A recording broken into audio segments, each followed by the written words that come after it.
Hey guys, and welcome to another episode of Pyrr Review. Today we are going to be looking at Mistweaver Monk. Alright, now Mistweaver Monk is kind of an interesting healer. Unlike most healers where you're just kind of focusing when you're doing your healing rotation, it's just a healing rotation. Mistweaver is kind of weird because you have a thing called fist weaving. That's kind of the style of healing that is pretty popular with Mistweavers right now, and is kind of what I think is most enjoyable about Mistweaver is this fist weaving aspect. And what that is it's basically healing through a DPS rotation, okay? That's not to say that you're never going to be doing any hard casting or anything like that, like a traditional healer. There's going to be times where you're going to need to be doing that. You're gonna have to do hard cast. You're gonna do some Vivify spam, which is like your main spam heal that you cast. You're gonna have to do that just to get through damage. But a majority of the time, through most of the dungeons, especially on like lower keys, you're gonna basically only ever gonna be healing via fist weaving. You're gonna be doing this fist weaving style. And what allows that to work is this talent called Ancient Teachings. As you can see here, after casting Essence Font or Phalanx Stomp, your Tiger Palm, Blackout Kick, and Rising Sun Kick heal up to 5 injured allies within 30 yards for 150% of the damage done. So what that means is as long as you maintain this buff, you're just able to do your DPS rotation of Tiger Palm, Blackout Kick, Rising Sun Kick, whatever, and you're just healing your allies around you. And you are going to be constantly casting Phalanx Stomp because you are going to be fishing for resets. You're going to constantly have this buff up. Now, I say that though, but it is also very easy for it to drop off, okay? So you need to be careful with it. Additionally too, with Phalanx Stomp, we're going to be taking an Awakened Phalanx. Basically, which will let us reset Phalanx Stomp more, but it will also allow you to utilize Spinning Crane Kick for an additional AoE heal on some people near you. Now, as you can see, it's only going to be hitting 3 versus the 5, and it's also doing less damage, but Spinning Crane Kick is our AoE filler. So in some of those really, really big pulls, you can just make sure that you're sitting in your Phalanx Stomp and you're just spin to win. And you can actually just heal through the damage via just hitting a single button, just spinning nonstop.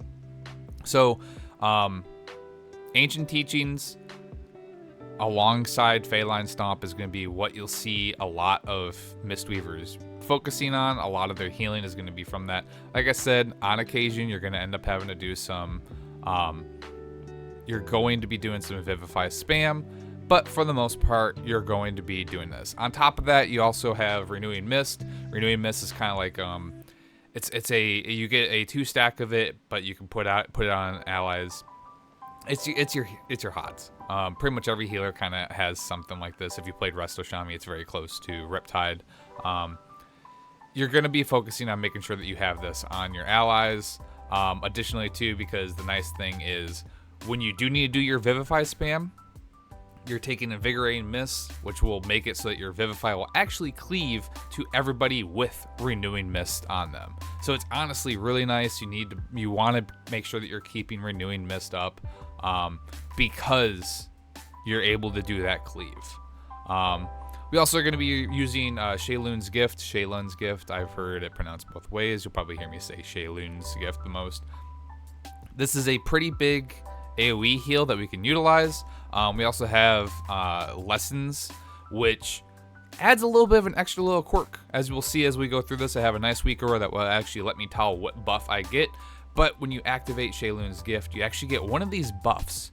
And it is awesome because it's an initial big heal that then gives you one of these buffs that you will have based on how big of a Shaylun's Gift proc that you had or hit, and it just empowers your abilities even more, and it will really let you get through those sketchy, iffy parts of the boss fights when you're taking a lot of damage, when you just need to survive and get through it. This can really help out a lot of that, like Lessons of Anger, for example.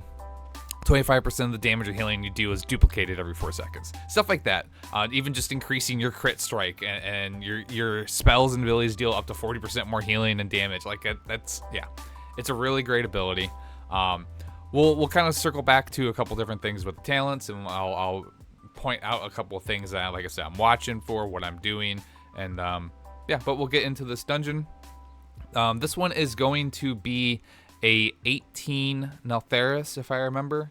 So yeah, let's just get into it, see how it goes. I actually don't remember. I think we timed this one. I don't know. We'll figure it out, but let's get into it. All right, so you might notice, those eagle eye viewers of you might notice that I am tracking a Beacon of Beyond, because yes, this tune did get a Beacon of Beyond. Don't worry about it. It's actually kind of a fun trinket for a healer. It's just extra damage. It's nice to be able to nuke something. Think of like the totems on like Brackenhide, last boss, stuff like that, just to help out. The things that are going to do a lot of damage to you and the party, you can kind of nuke them, and that will help. So anyways, Neltharus, this is a fortified week, so the trash will be hitting hard. This first pull is always kind of scary. The biggest thing in the early parts is if you have any thaumaturges, they need to be kicked, especially if you have any ore elementals. They will do an ability that will empower the ore elementals, and it will put a stacking damage, like stacking dot on the party. If it gets too high, you're just not going to be able to heal through it. It's going to be savage. In fact, I think we're actually going to encounter that. Also, it's Sanguine Week. As a healer, you don't really have too much priority, but if you, as you see there, if you're like a Mistweaver, you can really kind of help out your tank, help out your party, throw down your Ring of Peace, get them to bounce back, bounce out of the Sanguine, and it'll go a long way. So, unfortunately, it looks like I said, it looks like we missed the kick, and you can see on, I'm going to pause real quick, you can see on Voodoo frames, that like, I don't know, like burst, molten looking thing. That's the debuff that I'm talking about. And you can actually see my weak ore up in the top, like middle left area, damage taken, 3 stacks. We have a lot of stacks. In fact, it looks like Voodoo hasn't updated. There it is, now it's updated. We have 3 stacks of this thing. So we missed that kick, so that ore elemental is just doing this AoE damage to us. That is trucking us, as you can see. If you hit 2 stacks, you could probably heal through it. If you hit 3 stacks or more, you're probably going to die. As you can see, I actually already popped all my defensives. One thing I think I did bad was I think I hit both defenses at the same time. Probably a bit of an overkill. I'd have to go back and look at it, but it's not as important. But yeah, it's 5 stacks. Tank goes down. I go down. I was also running through some Sanguine. Everybody, there was no way to save that. Once that kick is missed, either we need to kill the ore elementals and finish off that pack fast, or you're just wiping there. There's really nothing, no matter how geared of a healer you are, you're probably not going to be able to save that. So anyways, we're going to do a quick round 2 here. We're going to go into it. Just one straggler that for whatever reason didn't reset. I think it was because he was the one at the entrance. Looks like we're going to be taking it a little bit slower this time. This tank is actually a guildie of mine. We weren't in a call when we did this one though, but I talked to him afterwards, and I think he did after how that one went a bit rough. He decided he was going to take some of these pulls a little bit lighter because we did miss the kick. Now, as a healer, remember, unless you are on priest and to a lesser extent druid, because you're probably not going to be taking the kick as druid. You can, but it's a bit harder to really utilize effectively. I missed the kick too. It's not just the tank. It's not just the DPS that missed that kick. Myself as a healer, because I have a kick, I too missed it. Now it's rough, especially like I'm on one of my ults, so it's a tune I don't play as often. So like trying to get back into things and the swing of things, whatnot. But ultimately, this was also on me for missing it. So you'll see there, actually, if you go back a little bit. So on the top right of my weak aura, class weak aura, right? You can see what looks like an eye and a 9 above it. All right, that's telling me the Shayloon's gift. That's the Shayloon's gift tracker. That 9 is the number of these the clouds. Okay, if we go back to our tree real quick and we look at how this works, a cloud of mist is generated every 8 seconds while in combat. And it draws in all nearby clouds of mist, healing the friendly target and up to 4 nearby allies for 14k per cloud absorbed. The more clouds you draw in, the better, okay? On top of that too, this is also extended based on how many clouds, right there. Learn one of the lessons for up to 30 seconds with the duration based on how many clouds of mist are consumed. So if you have a max stack of 10, you'll have 30 seconds of this buff. If you're lower, obviously it's not going to be that full amount. You don't always want to wait until but that full 10 stack, it's a huge heal and it's a full 30 seconds. But you want to make sure that you're utilizing it, you're not letting it go to waste, basically. But that is what that was on my screen there, is I have a 9 stack. That means that this will be a pretty big heal, and it will also be a pretty long buff. Now, the Weak Aura does give you a hint as far as which one is coming next. I don't play Mistweaver enough to memorize what each of these symbols mean, so unfortunately I don't know what the eyeball, which one that's going to do.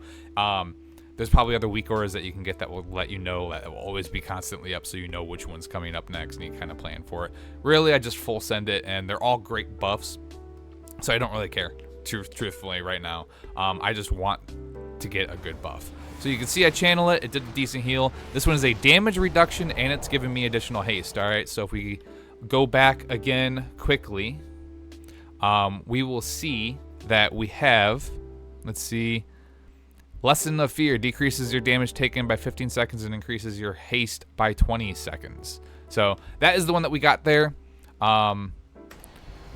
A great combo to utilize, okay? A lot of people will view these as different cooldowns, and to a certain extent they are. But I also immediately hit Chi-Ji, okay? Chi-Ji is a great cooldown. We're gonna flip-flop again, all right? We're gonna go back over here real quick. Chi-Ji is our Celestial that we are running, okay? Normally it's on a 2-minute cooldown, but we actually have a Gift of the Celestials talent that will actually drop it down, okay? I'm sorry, it's a 3-minute cooldown. It reduces it by 2 minutes, but Chi-Ji isn't out as often. But it makes this a 1-minute cooldown, and it is huge to be able to have that on a 1-minute cooldown. Sure, Chi-Ji isn't around as much, but hey, Chi-Ji is still there, and it's helping a lot, okay? So Chi-Ji, as you can see, it's up on the screen, you can read it. Chi-Ji will be out there doing some additional Gust of Mist whenever you're doing your fist weaving, okay? So all it is a buff to your fist weaving while Chi-Ji is out. On top of that, last little bit, it will actually make it so that the cost and cast time of your next Enveloping Mist is reduced by 33% stacking. So if you get 3 of those stacks, it's an instant cast Enveloping Mist. Enveloping Mist is, it's not something that we usually do too much of a hard channel cast, or hard cast I should say, but as you can see here, it's an initial hit, and then it increases the healing received from your other spells by 40%, okay? So it's a great spell, and being able to have that instant cast via Chi-Ji just makes Chi-Ji even stronger, okay? Another way to cast it, I don't think I have anybody near me that I can cast on, so we're just gonna do it on myself, all right? So I'm doing Soothing Mist, okay? Soothing Mist is this guy. This is the channel. You're healing constantly over time while you're channeling on somebody, okay? While you are doing Soothing Mist, your Vivifies are instant cast. So there's no cast time on your Vivify compared to like normal, right? Cast.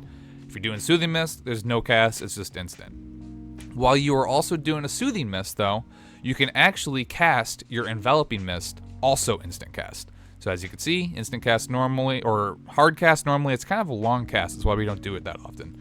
Instead, though, you can do Soothing Mist, Enveloping Mist, and then you can either just let that Soothing Mist ride out and do a lot of healing. It's in power because of that Enveloping Mist.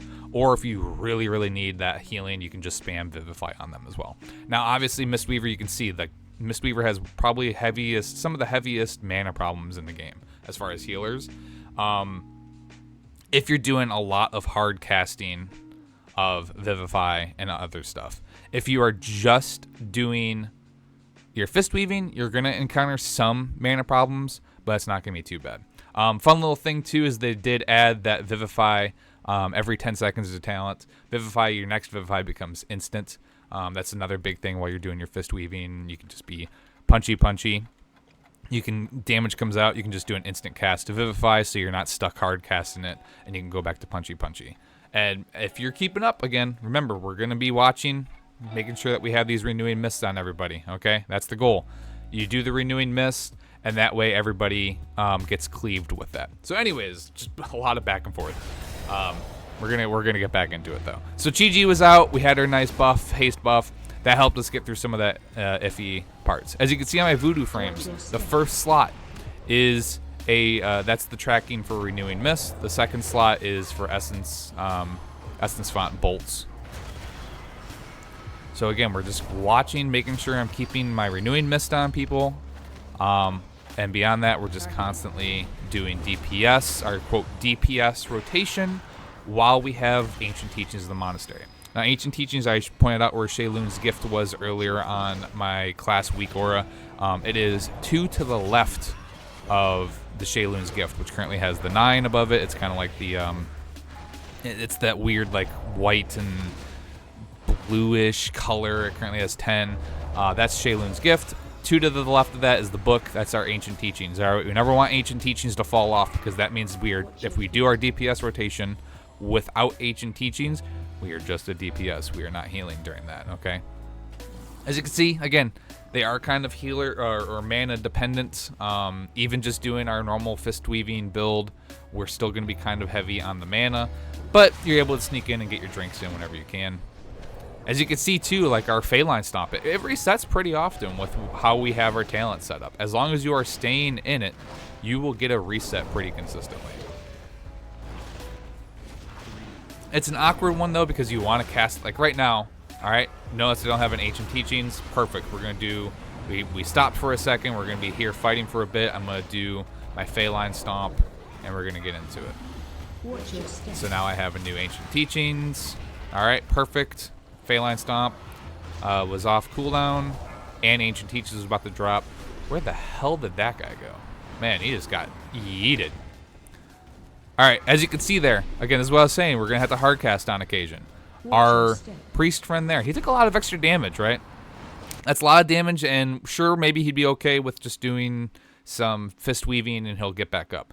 Instead, though, just to play it safe, we're gonna do what I just showed a second ago. We're going to drop back, we're going to do a Soothing Mist into Enveloping Mist into like 1 or 2 Vivifies just to get him topped off, make sure nothing bad happens to him, because he's looking a little rough. As you can see there, I only need to do 1 Vivify. That combo is pretty strong, okay?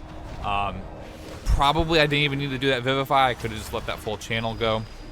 But instead I did the Vivify, I took the mana hit just to get back into the fray, be able to get back into my fist weaving and doing that to keep everybody topped off.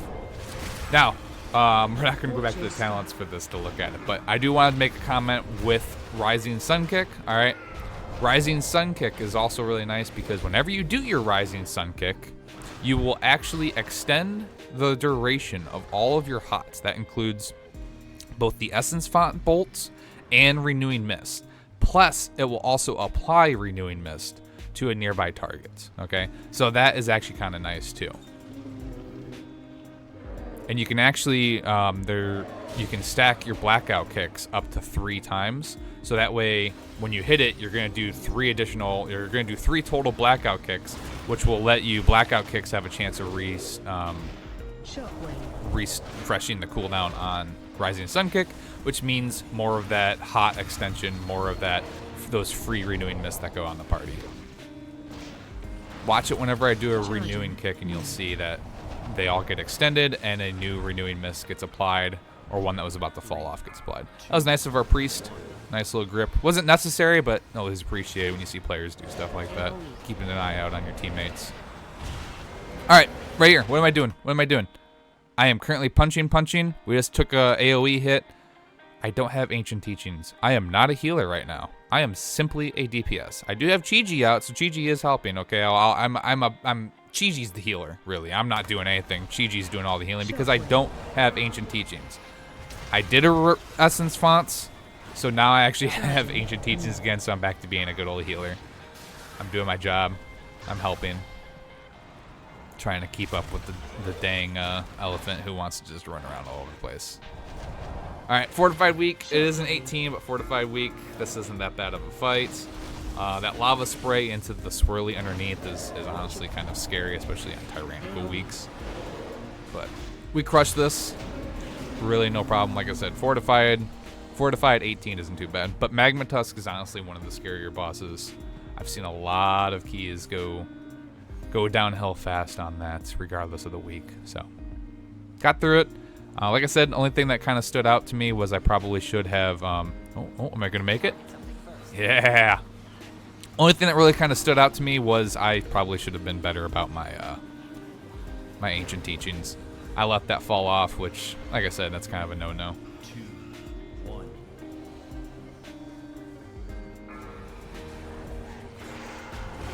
All right, so this week was also, I talked briefly about Sanguine. This was in Incorporeal week, okay?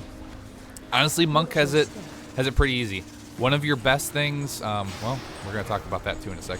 One of the best things that you can do, you're one of the best classes do it because you have Paralyze, okay? You can instantly just take care of it. You don't have to do any cast. As you can see here, the Priest also casts on it. But I'm just walking by, I click it, I hit Paralyze, he's already taken care of, all right?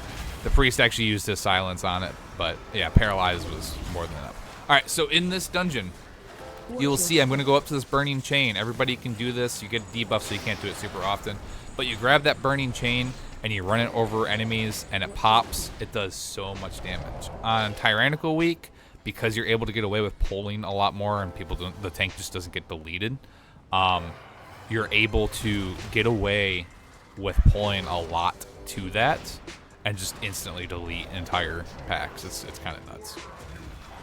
Mistweaver doesn't really have like an external, and by external I mean like obviously like Blessing of Sacrifice, Iron Bark, something like that. Instead they have Cocoon. Cocoon is nice, but Cocoon isn't a true external. You're still taking a lot of damage, but it's going to instead be a big shield. As you can see, what just made me bring it up was I used it there. I think it was the Priest that needed it. It's nice, don't get me wrong. It's a great ability, use it liberally. It does have a 2-minute cooldown, so it's a bit of a cooldown, but still make use of it the best you can. However, you do got to be careful though, and remember that it is a shield, not a damage reduction. So depending on the circumstances, it might not, it's not as good as a damage reduction. So, alright, we're gonna keep on keeping on here. You will see it's about to come off cooldown. It's the bottom right of my class weak aura. That is going to be Thunder Focus Tea. I try to use that on cooldown because it will it empowers a couple different abilities. Okay, it gives you a couple different things that you can do. So all right, we're back to the talents again. Let's find a Thunder Focus Tea real quick. Gonna have to do a search. Thunder Focus Tea because I can't find it. All right. You receive a jolt of energy empowered in your next spellcast, okay? If you use an Enveloping Mist, immediately heals and it's instant cast. We were talking about how good Enveloping Mist was earlier. Now it becomes an instant cast, okay? You could do it on a Renewing Mist, and it adds 10 seconds to the duration, which is awesome. Those are great. Vivify, it's a no mana cost, which again, great. Rising Sun Kick, cooldown reduced by 9 seconds, all right? That means you can do a kick, you can put out a Renewing Mist real quick and do another kick. It's basically a global. Essence Font channels 100% faster. That is useful for raid. You will never want to do a Thunder Focus Tea into Essence Font in M+. If you ever hit Essence Font in M+, it's a waste of time to let the full thing channel. All we care about with Essence Font is that one of these Essence Font bolts hits the entire party. The moment I see Essence Font hit all 5 people in the party, I then go back and I start doing everything else. It's not worth doing the full channel in M+. In raid you are, because you're trying to get everybody, as many people as you can, to be hit by that Essence Font. In dungeons, the moment it's on all 5, you'll see me go right into like a Rising Sun Kick, preferably, which will extend it. It'll get it. It's like it'll increase the length of time on that hot. Or I just go back into like whatever other rotation I am doing. So just keep that in mind. It is not really the you're gonna never hit Essence Font after a Thunder Focus Tea. What you'll most commonly see me do is an Enveloping Mist or a Renewing Mist. Again, Enveloping Mist is really, really powerful. It increases all the healing done. But it's a long cast. So typically you're either going to do that drop back, Soothing Mist into Enveloping Mist combo we talked about it before, or more often than not, you're going to do a Thunder Focus Tea into Enveloping Mist. In fact, that's actually what I did with my last Thunder Focus Tea. But you want to make sure that you are using that Thunder Focus Tea consistently. As like again, we just looked at it. There's a lot of great buffs from it. You want to try to use it as much as you can. It's a great spell. Don't sleep on it. Oh man, that was a bad player. I stunned him in the Sanguine. Luckily, we have Rop, Ring of Peace. Such a great ability on Sanguine. Your team will love you as long as you use it well. All right, now this next boss is kind of scary, okay? Especially as a melee. The worst part about this boss is when he does his whole thing where the tank has to take him through the chains to break the chains, which every break of the chain is a stacking AoE dot, so ideally you're not getting all three at once. But regardless of that, the worst part of it from a melee healer point of view is there is a big ol' circle around the boss that if you step into is basically a death sentence, okay? If you go in it, you're gonna die. Ideally, the tank is keeping an eye on where you are and don't accidentally run over you or the DPS. But you also have to do your own due diligence, right? You can't count on someone else, even if you know. Again, I know this tank. I trust this tank. You still can't just always rely on somebody else. Don't count on them seeing where you are and not accidentally running you over. Think about how many times you've done something similar, a misplay of positioning. Somebody's behind you, and you go and move a frontal directly into their face. Just because you weren't thinking of it, right? Like, or you didn't notice it. It happens. You gotta do your own work on trying to avoid some of that stuff. But the early parts of this isn't too bad. He jumps to somebody. As you can see, currently on our priest there, it's about to drop off. Nasty dot. All right, now this is the scary part. These are the chains. People are taking damage. Once these chains break, it's going to do AoE damage, and then he has that big old circle, like I said, around him. We need to not step in that circle because it will kill us. So much damage coming out. You can see the reason so much damage is coming out is we broke all three of them super fast. Our tank friend breaks one. Let's watch it. Breaks one. And then I can't. Yeah.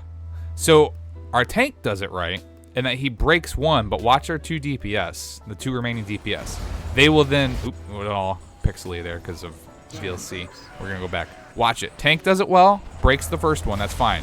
The DPS then decide to cross the chains and break them at the same time, which was even worse because the first stack of the debuff, we're going to watch again, is just about to fall off and they refresh it. So we got that full tick of the first one, and then now we get a full tick of two of them, and then the third DPS comes in and breaks it, so we get all three ticks for their full duration. It is a wonder we didn't wipe there. That was so much damage. In fact, our mage friend down there almost died. So, hey, we got through it, but that is the worst scenario for that to happen. Our DPS almost just wiped us there. Gotta play it slow.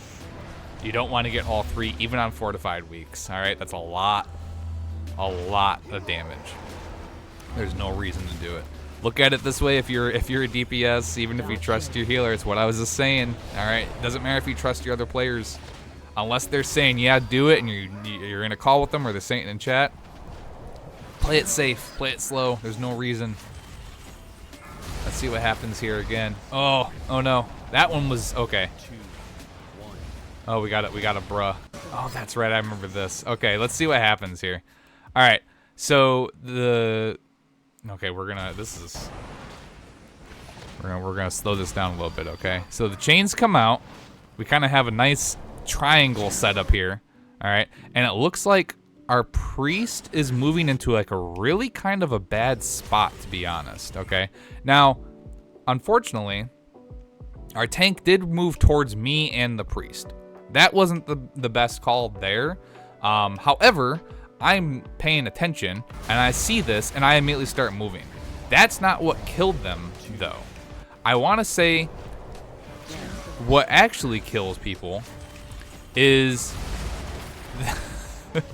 the chains broke, and then I think people got hit by a swirly there. Like, I don't even know what happened. Like, this is not on... Yeah, I cannot... I remember actually I was curious about what happened here, and I went back, and I still don't know if I fully understand what all happened. I think the... Oh, okay. So I'm not sure if the priest got stepped on, but you'll see the pally ran forward and broke the chains, okay? So that was bad. Pally is in the DPS pally. He broke chains.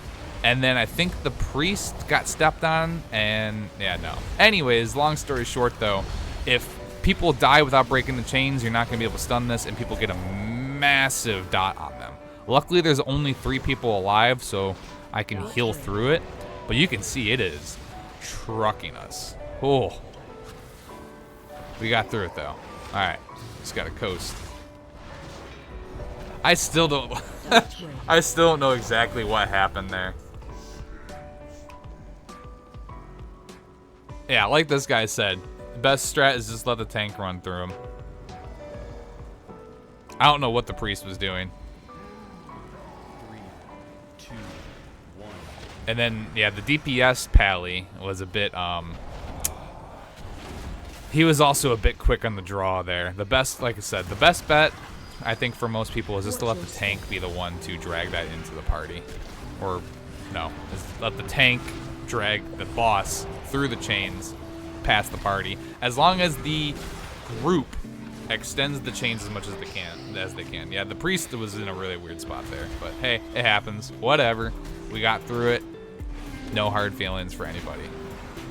That's always the biggest thing, right? A lot of people will get very heavy on ego in this, all right? There was a potential almost wipe there. Things went scuffed. Things weren't done the best. At the end of the day, we got through it, all right? The best thing to do is just shake it off no matter what. Whether you are on the receiving end or what, just shake it off and move on, all right? Because ideally, we're good to go. We got through it, okay? At the same time, if you're not on the receiving end and you're one of the people that are like, why did that priest there? Why was that priest there? Always just take a breath and think about it and just chill, all right? If you bring it up in the middle of the dungeon, you're not going to clear the dungeon because now everyone is in a really bad mental state. Everyone's getting tilted. It's just bad news all around, okay? It's never worth picking a fight in the middle of a dungeon with your teammates. Pick fights with the mobs, not your teammates. Also, at the same time, too, remember, these are other people on the other side of the screen, too. The people that get really ragey, that just blows my mind, man. These are other people living their lives. There is no reason to ever be a complete jerk, all right? No reason. But, yeah, that's a soapbox for a different day. Be cool. Treat people cool. It's a video game. We're all here just for fun. I love how I went Tiger's Lust that dude. And I missed in Tiger's Lust myself. I just look back and just go, keep up. Oh, that's hilarious. Oh, that's a good one. Alright, well anyways, even though it's kind of scuffed, the dungeon's still going pretty well, honestly. We're just keeping on, right? 3, 2, 1. Kind of a weird spot for a repair, but hey, it's here. We're gonna do it real quick. That's another thing. Always repair before a dungeon. 9 deaths probably shouldn't be needing a repair right now.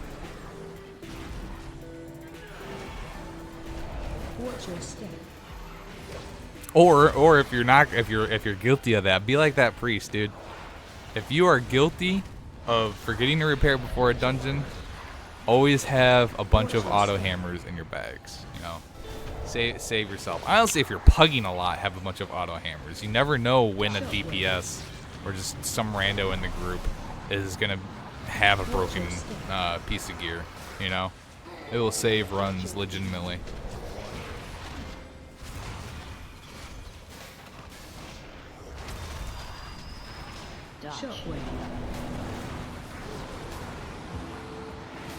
this whole dungeon can be kind of sketchy as a melee healer, especially on like Sanguine Week.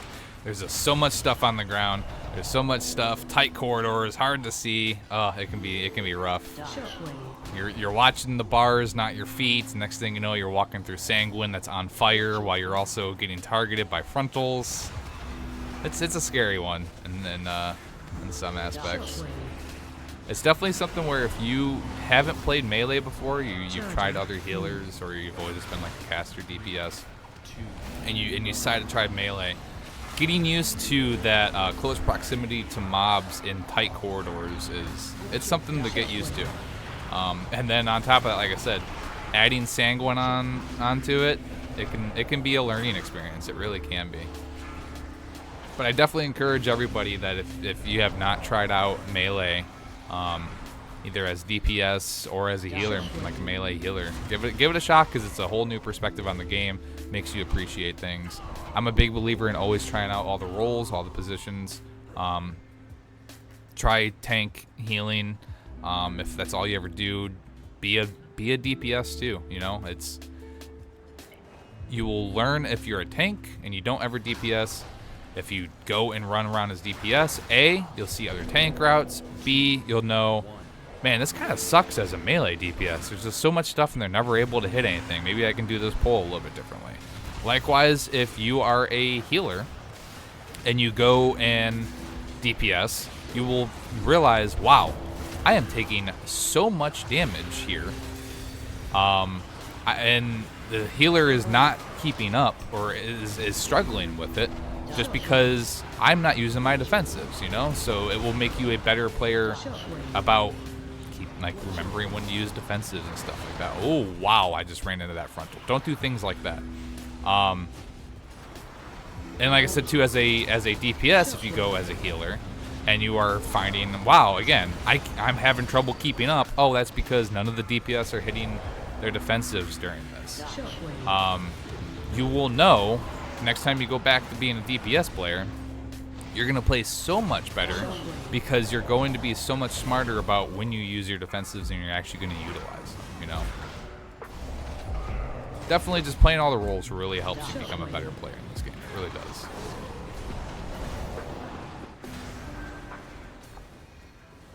Watch your step. Oh, yeah, this whole section here, actually, you can see the debuff on my voodoo bars right there. That is such a vicious dot that goes out, especially on fortified weeks. I think this was like one of the first weeks where I once you get past, I feel like 16s and you start moving into 18s, stuff like those dots are going to start hurting so much more, okay? And that's one of those things, again, like if you're a DPS player and you've never really done healing, try out healing, because you're going to notice things like that. You're going to notice, wow, that dot trucks. And then the next time you're doing this dungeon as a DPS, you will keep an eye out for that dot. You will go, I just got hit by that thing. I now know what that does, and I remember it trucking. So I'm going to pop a defensive and have a health pot. I'm going to keep an eye on my health if I need to do my health pot. I'm not going to sit on it. I'm going to use it the moment I get a little low, you know? Help out the healer.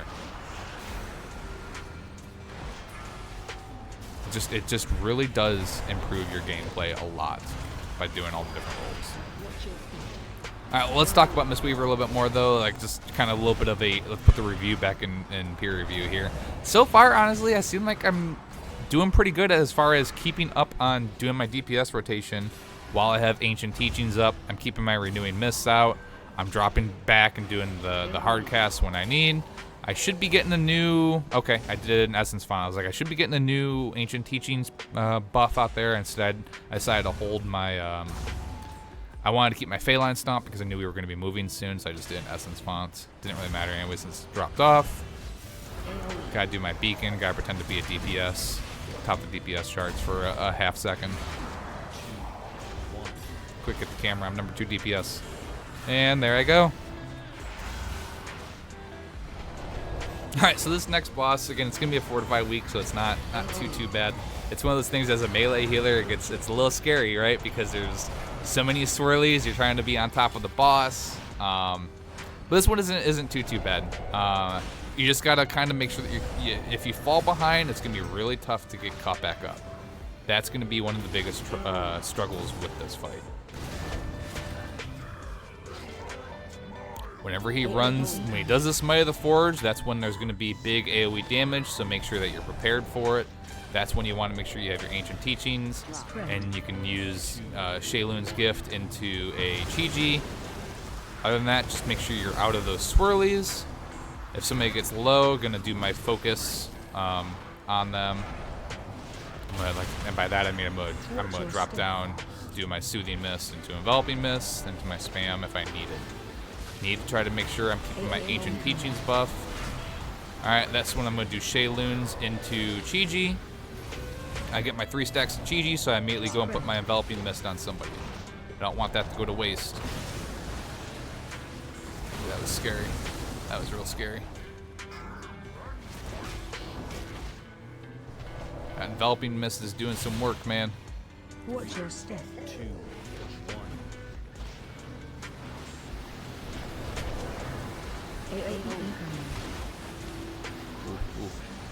Okay, that's a good cocoon. Getting a little sketch here. I'm sitting on Revival. Okay, good. I ended up using Revival. Unfortunately, I think, man, that was actually unfortunate. I used my Revival, and I think the Pally ended up doing Lay on Hands on the Mage. Yeah. Oh well. I like when people utilize Lay on Hands like that on people other than themselves. That's a sign of a Ret or Prot Pally that's paying attention to the group really well. That's always a good sign. Yeah, no, that went pretty well. That was smooth. Like I said, that when he jumps back to the middle and does those slams, that's when you got to make sure that you have everything ready to go. Basically, you want to make sure that you have your Ancient Teachings up already, that you have your Renewing Mists out there. If you're gonna use Chi-Ji and Shaylun's Gift together, make sure you're going in thinking of that and you're ready to go. Because once that's what I was talking about, where if you fall behind, it's so hard to get caught back up. It's so scary. Watch your I get step. meleeed?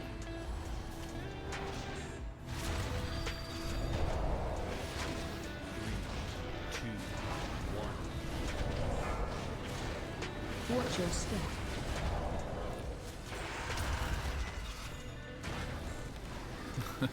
This dungeon is so bad for melee. It's so rough. I just feel like I'm constantly walking into fire and stuff. At least the fire doesn't just like one shot or anything, but it definitely does hurt.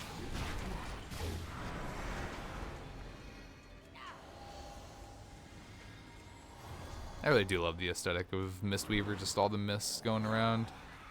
Really though, like if you've debated playing a healer before and you're a DPS main, or as a healer and you really want to try one of the more DPS focused healers like a Disc, Mistweaver, to a lesser extent, like I said, Holy Pally. Mistweaver is definitely one of the best to start with if you want to go that route. It's so satisfying to play. It's a lot of fun. Like I said, you're basically just doing a DPS rotation throughout a majority of your dungeon. That's really all you're doing. It seems scary at first because but you do have some like oh no buttons that you can press. But it definitely seems weird at first because like you're not really doing like a traditional casting heal rotation. You're just punching the entire time. But once you get used to it, and you'll notice that the healing is solid just from doing fist weaving. It really is. And it's like I said, it's a really enjoyable one.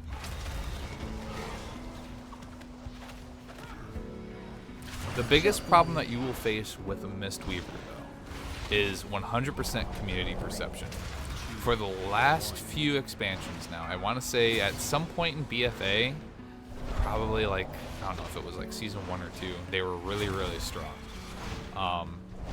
Throughout all of Shadowlands, they were basically non-existent, and then so far in Dragonflight, they've been non-existent. They're in an okay spot, but there are better, quote, better healers out there from a community perspective, okay? from based on what people see in the high end keys that people are running. Those are like the 27s and stuff like that you'll see topping the leaderboards in Raider IO. You're not going to usually see a Mistweaver. For those you're going to see, there's going to be a different meta one. Right now it's becoming Holy Pally, for example. Honestly though, unless you're at that point where you are pushing 25s consistently, it doesn't matter if you are a meta healer or not. There was a brief period of time, I will concede, in Season 1 where, okay, yeah, only like Preservation Evoker and Resto Druid could heal through some of these boss fights, even on like a 15. It was kind of sketched without a whole lot of extra work, but right now the healer balance is actually quite good. I feel like they're all capable to do 20s easily. It's just comfort level and familiarity with your class. Obviously, and too, it depends on your group. Like that's always the thing with a healer, is if you have a group that just is rolling around in fire on the ground, it's gonna make things so much more difficult, right? That's just how it is. But I truly believe that all of them are able to go to 20s and beyond. You can plug 20s and beyond. The only downside is, like I said, there is that community perception. That's what it mainly is it's a community perception. Because you're not seeing the Mistweavers do those 27 keys, people will think Mistweavers are bad, and they don't want them in their weekly 15, right? Just for KSM.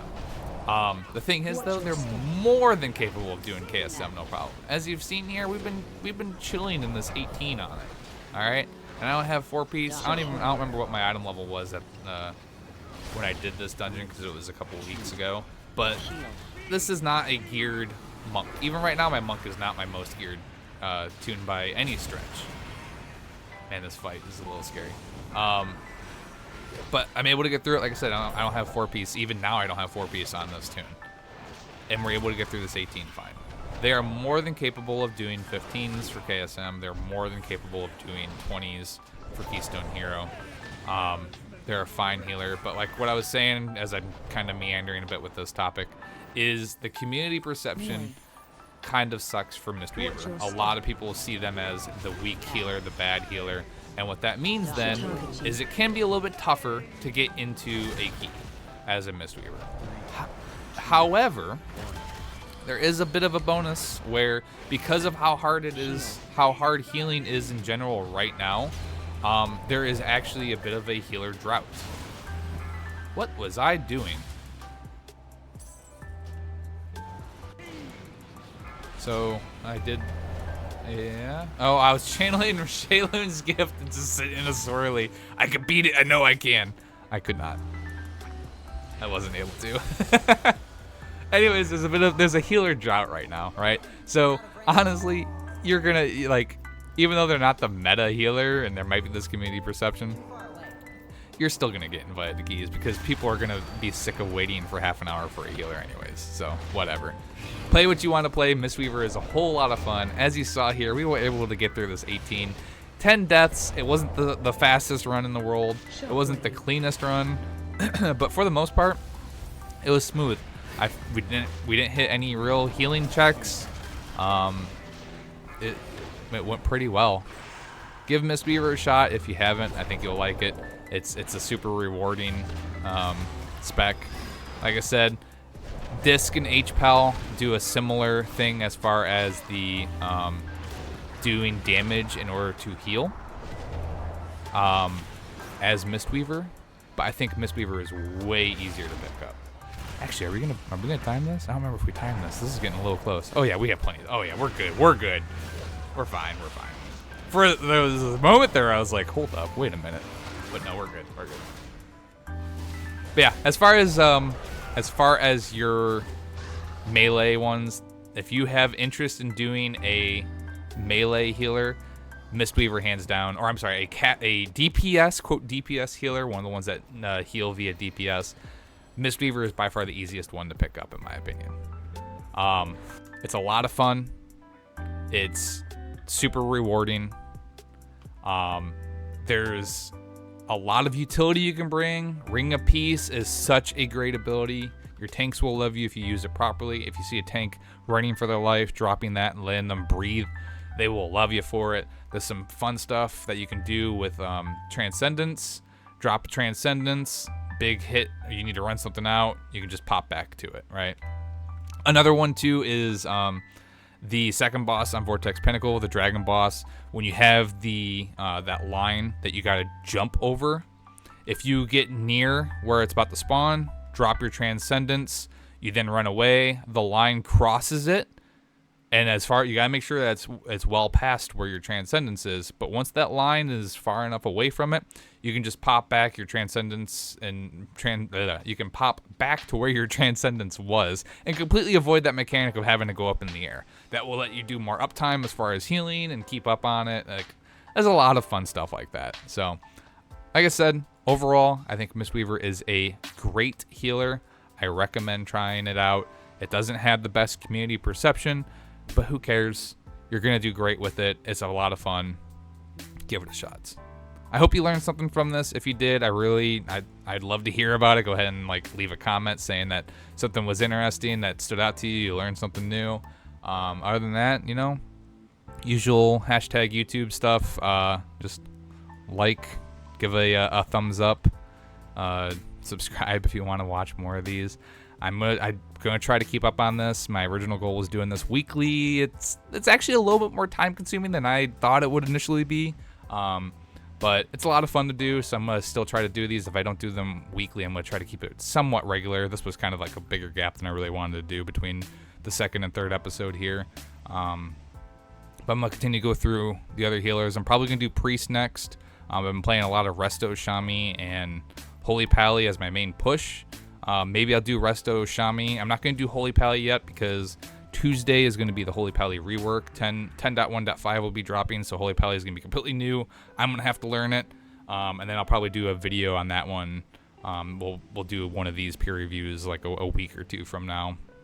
Once that's been out, I learned a little bit, and I've actually ran a dungeon with new Holy Pally. So, anyways, that's enough rambling from me. Like I said, I hope there was something that you took away from this that was of use. Something cool, something interesting. I hope you didn't fall asleep, but hey, regardless, I appreciate you, and you guys have a good one. See you next time.